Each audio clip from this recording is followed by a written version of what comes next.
25 years ago, a man was hit and killed by a train on 13th Avenue and Courtney Street, but who he was still remains a mystery. Investigators and a coroner's service were never able to identify him, and on the anniversary of his death, they are renewing calls for information. Stephanie Davis with more on the man known only as John Doe.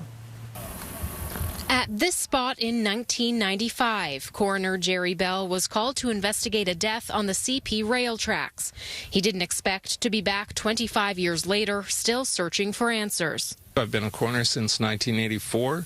This is my only case where I don't have a name.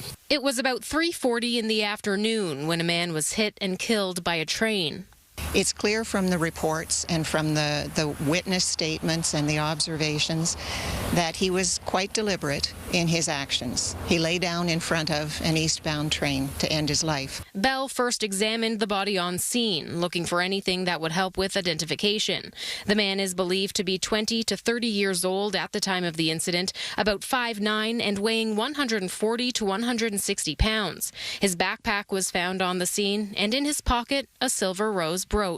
There wasn't a lot of evidence to collect from the scene, and that's what's made this case a bit difficult. Then came the autopsy, where his dental records, DNA, fingerprints, and radiographs were collected and compared to national and international databases.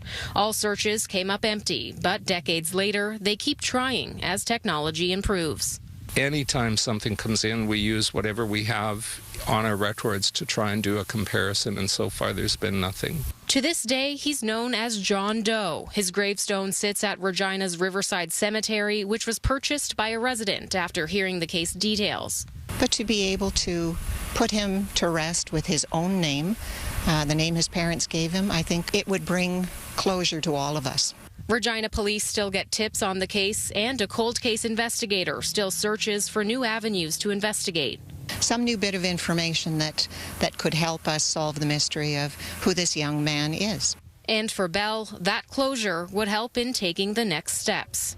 I'm old, I need to retire, and I hope, and I mean this from my heart, I hope that I can put a name to John Doe, and then I will retire. He'll be my reason to retire. Regina police say bringing public attention to this case again could potentially see it someday solved. Anyone with information should contact police or Crime Stoppers. Stephanie Davis, CTV News, Regina.